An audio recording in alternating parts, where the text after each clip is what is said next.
So here we are. The day has come, and we'll be closing the book of Ezekiel today on the threshold of the book of Daniel, the last of the major prophets that we'll be looking at. What we see in Daniel or in Ezekiel today, the book closes out with the distribution of the land. Remember, we are in a section that's looking at the conditions of Jesus's kingdom at the end of history, the millennial kingdom it's called because it's a thousand-year kingdom.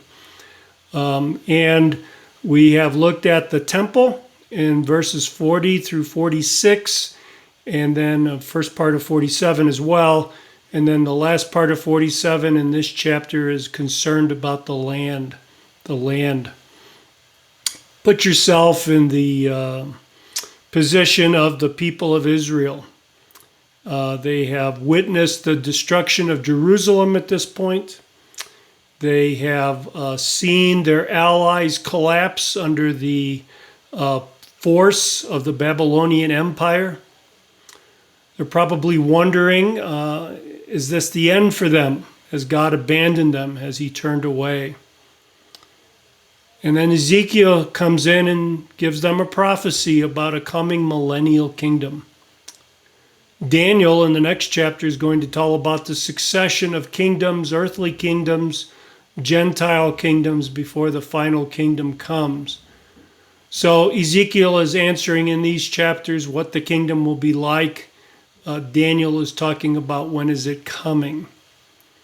So the Jews, although taken into exile, are taken into exile with hope in their heart, looking forward to the coming of the Messiah, knowing that God has not abandoned them permanently, but is chastening them and will return to them.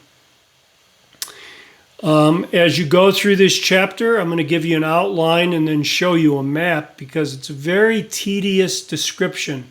Lots of place names here that we don't know or are not familiar to us.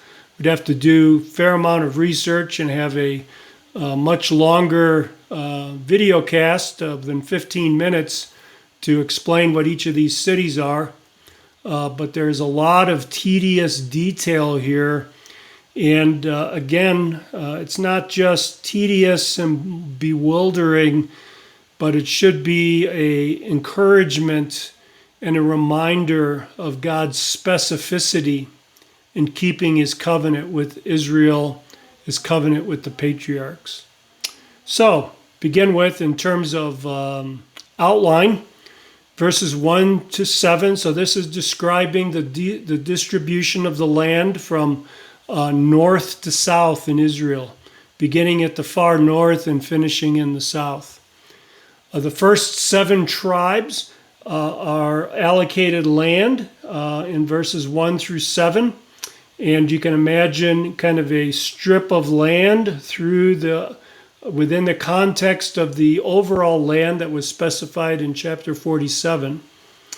And then as you work your way south, there's land allocated to priests, and then land allocated to Levites, and then land allocated to the city, which I take to be Jerusalem here. Land allocated to the prince, which we have seen several times in these final chapters.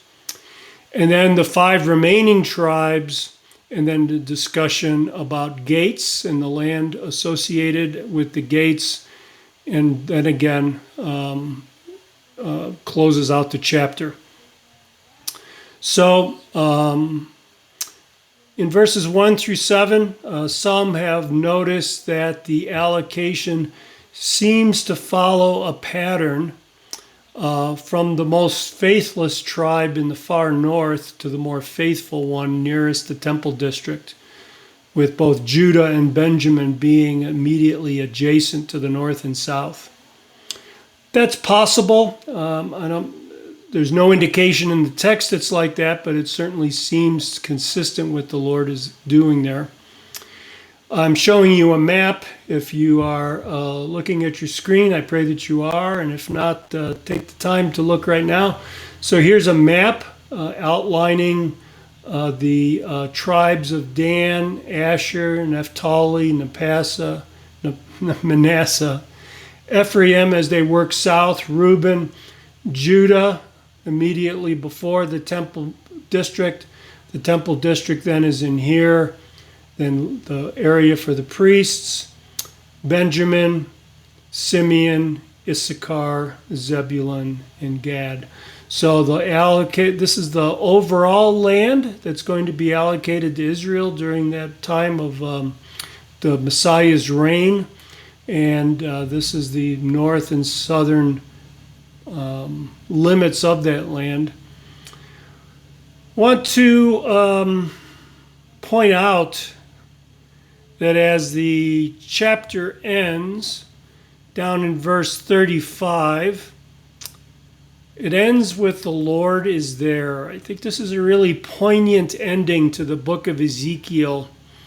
It's a promise that God is going to fulfill what he has promised Israel for so long, that he will dwell with them, that he will not leave them alone. But God's intention from the beginning has been to dwell with his people. Let me read you some verses here. You might want to jot them down. But in Exodus 29:45, God says that I will dwell among the sons of Israel and will be their God. There's a tendency we have during the church age to spiritualize things like this, to understand them in some sort of esoteric way. But I think when God spoke to the nation of Israel in Exodus chapter 29 and said, I will dwell among the sons of Israel, he meant it literally. The people of Israel understood it to be literal. They were thinking back about God dwelling in the garden with Adam. And they are looking forward to that time when God will be with them as well. Later in Leviticus, God says, I will also walk among you and be your God, and you shall be my people. They were to keep that camp orderly and clean because God was to be among them. God would be walking through the camp. This was always to be what they were looking for. Back in Ezekiel 37:27, God said, my dwelling place also will be with them, that is with Israel, and I will be their God, and they will be my people. Again, God's promise has always been to dwell among his people. And Ezekiel closes the book with a reminder of that promise, that the Lord is there. So brothers and sisters, as we finish the book of Ezekiel and get ready to go to the book of Daniel, let's always remember that yes, the Lord dwells with us spiritually today in the temple, which is his church. But there is a time coming when he will keep the promises that he's made to Israel in a literal, material way. And he will be dwelling with us on earth, just as surely as Jesus was Emmanuel, God with us. God bless you, brothers and sisters.